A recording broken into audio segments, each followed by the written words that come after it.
Hello विद्यार्थी मित्र, NEET crash course lecture number 3 states of matter में आगळ वधीए तो आजना लेक्चर में आपणे काइनेटिक गैस इक्वेशन પછી વિવિધ પ્રકારની ઝડપો એની વચ્ચેનો સંબંધ એના ઇક્વેશન મોસ્ટ આઈએમપી ફોર્મ્યુલા એની વાત કરવાની છે। વાયુનું પ્રવાહીકરણ એનો A સાથેનો શું સંબંધ, B સાથેનો શું સંબંધ એની પણ આપણે વાત કરવાની છે।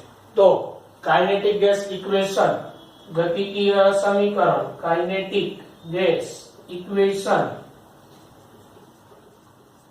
PV is equal to 1/3 mnc square बराबर, જ્યાં P વાયુ દ્વારા લાગુ પાડવામાં આવતું દબાણ છે। P is equal to V is equal to વાયુનું કદ છે તથા m is equal to વાયુનું દળ છે। n is equal to v કદમાં રહેલા અણુની સંખ્યા છે। n v કદમાં રહેલા અણુની સંખ્યા સૂચવે અને c છે rms છે। c rms root mean square ઝડપ તો સરેરાશ વર્ગમૂળ ઝડપ છે। તો ગતિ વાયુ ગતિ સમીકરણ 1/3 mnc સ્ક્વેર। હવે આ વાયુ ગતિ સમીકરણ બરાબર, તો ત્યારબાદ આગળ વધીએ તો એવરેજ કાઇનેટિક એનર્જી સરેરાશ ગતિજ ઊર્જાનું સૂત્ર, સરેરાશ ગતિજ ઊર્જા બરાબર Ek બાર બરાબર ગતિજ ઊર્જા ડિવાઇડેડ બાય n। તેથી હવે ગતિજ ઊર્જા આપણે બધાને ખબર છે Ek એટલે 1/mc સ્ક્વેર। ગતિજ ઊર્જા Ek બરાબર 1/mc સ્ક્વેર અને c એટલે રૂટ મીન સ્ક્વેર સ્પીડ,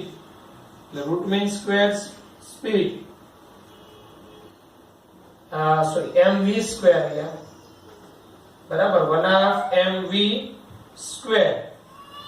હવે અહીંયા ડિવાઇડેડ બાય n છે તો અહીંયા આપણે આ જે v હોય એ શું હોય તો એક કરતા વધુ અણુ એની ગતિ જ હોય તો અહીંયા આપણે એના માટે એવું લખી શકીએ n1v1 square plus n2v2 square plus n3v3 square plus up to plus divided by n1 plus n2।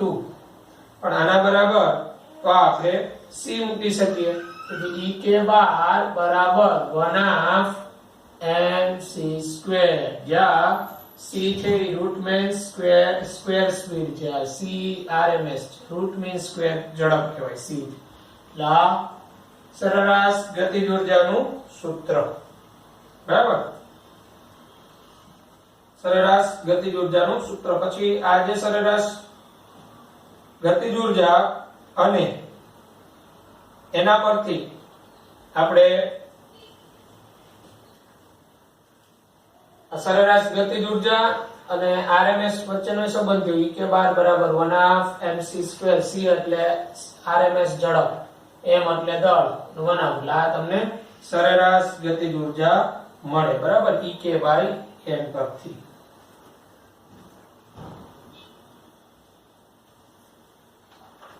ત્યારબાદ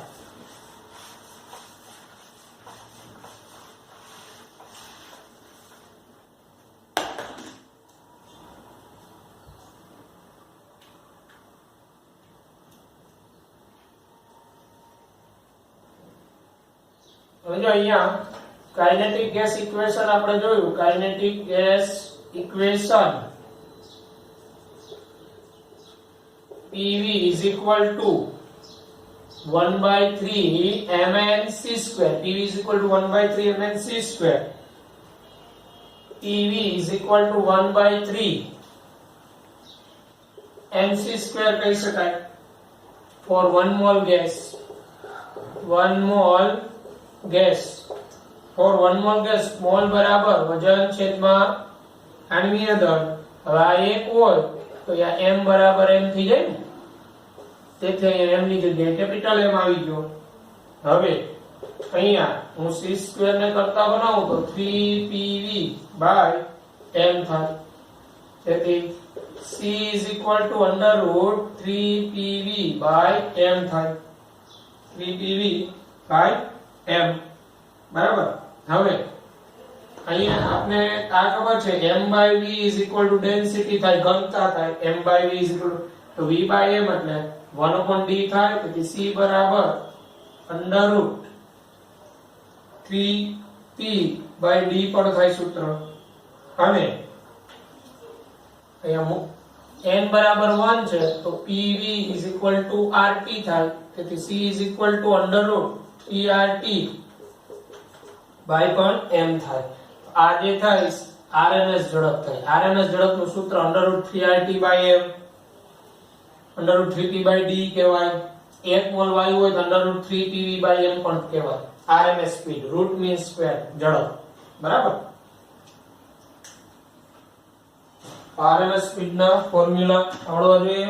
કાઇનેટિક ગેસ ઇક્વેશન પરથી આપણે મેળવેલું બરાબર. હવે relation between average kinetic energy and absolute temperature, નિરપેક્ષ તાપમાન અને સરેરાશ ગતિજ ઊર્જા વચ્ચેનો સંબંધ.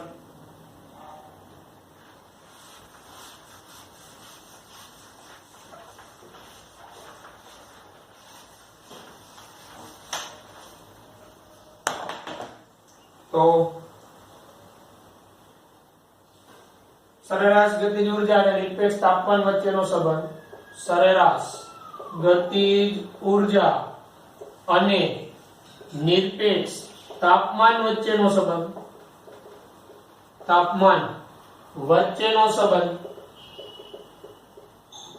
તો સરેરાશ ગતિજ ઊર્જા kinetic gas equation PV = 1/3 mc² થાય. m દળ છે, n અણુની સંખ્યા છે, c છે એ RMS સ્પીડ છે. PV = 1/3 mc², n બરાબર 1 માટે બરાબર. 1 mole of the gas. તેથી અહીંયા PV = 2/3 * 1/2 mc² કહેવાય બરાબર. અહીંયા 2 વડે ગુણતા અને 2 વડે ભાગતા 1/2 mc². PV = 2/3 1/2 mc² એટલે ગતિજ ઊર્જા થાય, Ek થાય બરાબર. અને PV RT = 2/3 Ek. અને 1 મોલ વાયુ માટે PV બરાબર RT થાય. તેથી Ek = 3/2 RT. 1 મોલ માટે n મોલ માટે કેટલા થાય? 3/2 nRT બરાબર. n મોલ માટે ગતિજ ઊર્જા બરાબર 3/2 nRT. આ 1 મોલ માટે હતું.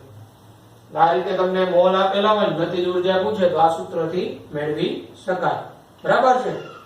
આ રીતે પછી આગળ વધીએ તો જુદી જુદી ઝડપ છે. આપણે બધાને ખબર છે વાયુના અણુઓ પાત્રમાં ભરેલા હોય ત્યારે એની ઝડપ બધાની સરખી ન હોય, કારણ કે કોઈ એકબીજા સાથે અથડાતા હોય, પાત્રની દિવાલ સાથે અથડાતા હોય, એટલે એની ઝડપ જુદી જુદી હોય.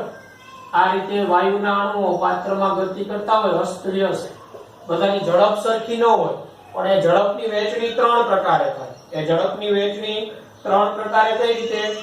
તો આ જે છે આ ગ્રાફ દ્વારા આપણે કહી શકાય. આણ્વીય અંશ વર્સેસ ઝડપ. આણ્વીય અંશ વર્સેસ ઝડપ નો ગ્રાફ.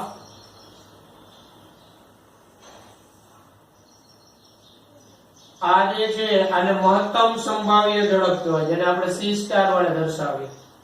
આ જે છે સરેરાશ ઝડપ અનુભવતા, અને આ જે છે તે CRMS રૂટ મીન સ્ક્વેર ઝડપ બરાબર. આ કોઈ T1 તાપમાન હવે કોઈ T2 તાપમાન આવે તો આ રીતે ગ્રાફ આવે. આ T2 તાપમાન T2 > T1 તાપમાન વધે એટલે ત્રણેય પ્રકારની ઝડપ વધે.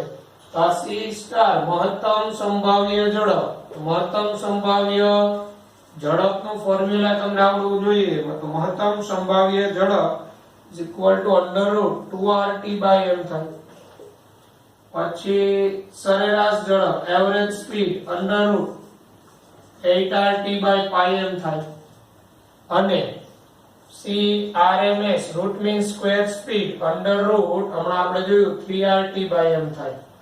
ત્રણ પ્રકારની ઝડપ અને આ ત્રણેય ઝડપનો ગુણોત્તર નીટમાં પૂછાયેલો છે.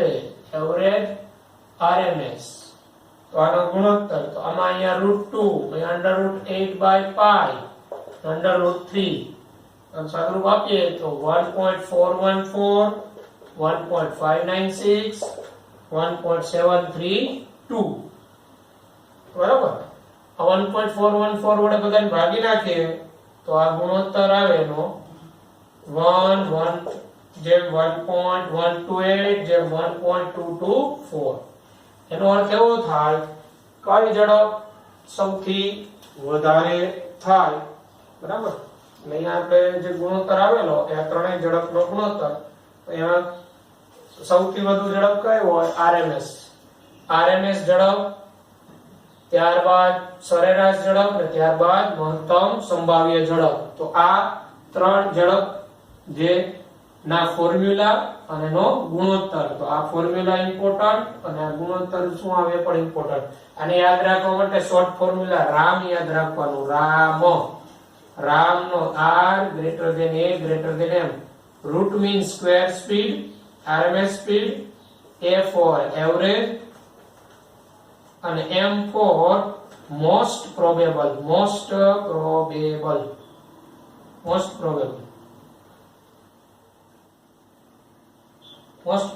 speed બરાબર. Ram R greater than A greater than M. એટલે આ વિવિધ પ્રકારની ઝડપ થઈ બરાબર. એટલે આ ફોર્મ્યુલા પણ આવડવા જોઈએ. આ પછી આપને વિવિધ ક્રાંતિક અચળાંકોના સૂત્ર આવડવા જોઈએ. ક્રાંતિક તાપમાન, ક્રાંતિક દબાણ, ક્રાંતિક કદ, બોઇલ તાપમાન નું સૂત્ર, ઇન્વર્ઝન ટેમ્પરેચર બરાબર છે. તો ક્રાંતિક અચળાંકો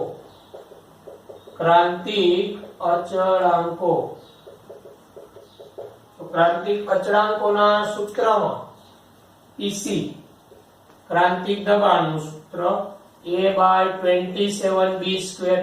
A બરાબર આંતરાણીય આકર્ષણ બળનું માપન અને B બરાબર કદ. PC 8A/27RB. VC is equal to 3B થાય. હવે આપણે PC VC is equal to 3/8 RTC કહી શકીએ. PC VC is equal to 3/8 RTC થાય. કારણ કે PC VC by PV બરાબર NRT પરથી તમે આ મેળવી શકો. પછી બોઇલ તાપમાન TB. બોઇલ તાપમાન TB નું સૂત્ર A/RB. TC ક્રાંતિક તાપમાન, ક્રિટિકલ ટેમ્પરેચર, ક્રાંતિક તાપમાન TC બરાબર 8A. હા એ તો આગળ આવી ગયેલું ઉપર આપણે 8A/27RB બરાબર. હવે TB બરાબર 8/RB. TB is greater than TC થાય. બોઇલ તાપમાન જે તે વાયુનું અને ક્રાંતિક તાપમાન કરતા વધારે હોય બરાબર છે. પછી inversion temperature TI is equal to 2A/RB.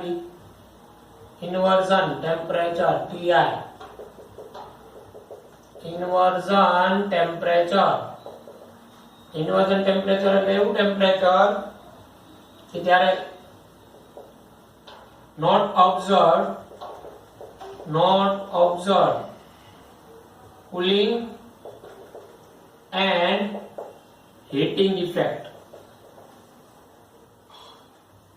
Inversion વ્યસ્ત તાપમાન કોને કહેવાય છે? જૂલ થોમ્સન ઇફેક્ટ માં પ્રેશર રિડ્યુસ કરતા જે કુલિંગ ઇફેક્ટ જનરેટ થાય ઇન્વર્ઝન ટેમ્પરેચર, જુલ થોમ્સન ઇફેક્ટમાં. પણ ઇન્વર્ઝન ટેમ્પરેચર કોને કહેવાય? તો એવું તાપમાન કે એ તાપમાને ન તો વાયુમાં હીટિંગ ઇફેક્ટ જનરેટ થાય ન તો કુલિંગ ઇફેક્ટ જનરેટ થાય, એને TI કહેવાય, ઇન્વર્ઝન ટેમ્પરેચર, વ્યસ્ત તાપમાન.